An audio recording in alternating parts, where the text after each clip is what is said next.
Kita ke sorotan lain, Saudara. Setelah limbah medis ditemukan di Tanah Kosong, Kecamatan Tenjo, limbah medis kembali ditemukan di perkebunan kelapa sawit Kabupaten Bogor, Jawa Barat.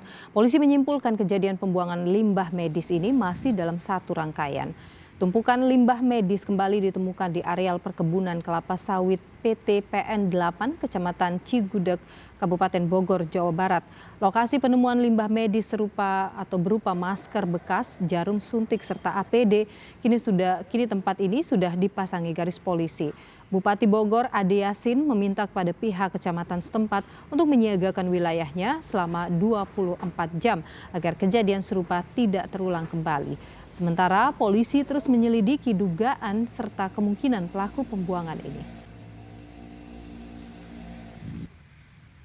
Iya, saya tadi sudah berkoordinasi dengan Kapolres untuk menginvestigasi juga, dan Kecamatan juga perintahkan untuk menginvestigasi siapa yang membuang. Itu kemungkinan mungkin dari salah satu rumah sakit atau klinik ya itu mungkin ya baru kemungkinan. Makanya saya minta kepada camat untuk mensiagakan 24 jam supaya tidak ada lagi yang membuang sampah. Untuk perkara limbah medis saat ini masih dalam penyelidikan kita. Ya, kita sudah melakukan penyelidikan, sudah memeriksa saksi, beberapa saksi sudah kita periksa. Kemudian kita kembangkan dari perusahaan yang mengolah limbah ini. Ya, kita sudah arah ke sana, jadi tidak kita sampaikan terlebih dahulu. Intinya kita masih dalam tahap penyelidikan. Ombudsman menyebut per Agustus 2020 limbah medis tidak terolah di Indonesia sebesar 70 ton per hari. Namun seiring dengan meningkatnya jumlah pasien COVID-19, maka total limbah medis berpotensi mencapai angka 200 ton per hari.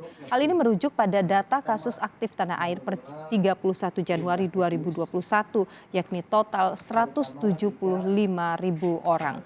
Jika yang melayani perawatan di rumah sakit sebesar 42%, timbunan limbah yang dihasilkan bisa mencapai 138 ton per hari.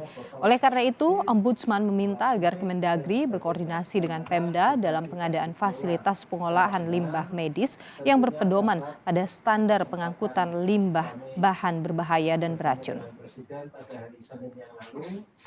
Secara ringkas laporan ini juga kami sampaikan kepada banyaknya peristiwa atau pengelolaan limbah medis di Indonesia yang mungkin perlu perhatian, mengingat timbulan limbah medis cenderung akan meningkat seiring dengan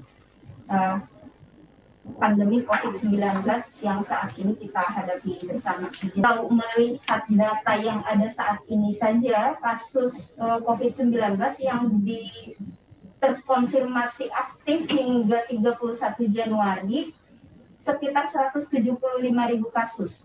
Merujuk pada data Kementerian Kesehatan, rata-rata jumlah pasien yang dirawat di rumah sakit sekitar 42% dari kasus aktif.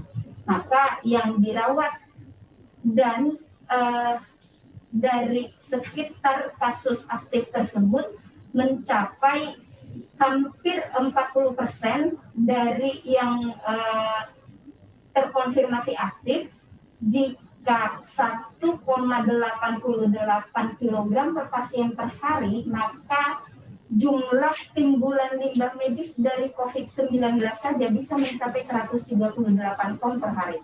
Maka jika kita kaitkan dengan data awal ini, untuk konteks saat ini, jika tidak diimbangi dengan pengelolaan limbah medis yang seharusnya, yang sesuai dengan timbulan limbah medis, maka total limbah medis yang tidak terolah berpotensi mencapai 200 ton per hari.